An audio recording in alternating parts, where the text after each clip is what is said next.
ഹരേ കൃഷ്ണ. ഇന്നലത്തെ സങ്കടങ്ങളും നാളത്തെ ഭയങ്ങളും ചിന്തയിൽ വരുമ്പോൾ ഇന്ന് ഇല്ലാതെയാകുന്നു. അപ്പോൾ പ്രസന്നതയോ സന്തോഷമോ ഇല്ലാതെ ജീവിക്കേണ്ടി വരുന്നു. ചിന്തകളുടെ കാട്ടിൽപ്പെട്ട് പുറത്തേക്കുള്ള വഴി കാണാതെ അലയുന്നു. കളകൾ കൃഷിയെ തകർക്കുന്ന പോലെ ഒരു മടുപ്പ്, ഒന്നും വേണ്ടായിരുന്നു എന്ന തോന്നൽ ജീവിതത്തിലേക്ക് കടന്നു വരുന്നു. താങ്ങാനാവാതെ മനസ്സ് പതറുന്നു. പതറാതെ മുന്നോട്ടു പോകണം, അതാണ് ജീവിതം. ദുഃഖം ശാശ്വതമല്ല.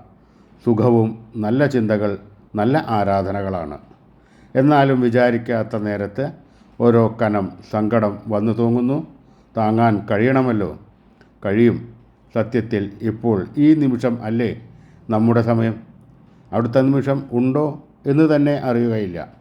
മഴ മാറാൻ കാത്തിരിക്കാതെ മഴയെ ആസ്വദിക്കുക. ഈശ്വരനെ കൺകുളിർക്ക കണ്ട് പ്രാർത്ഥിക്കുക.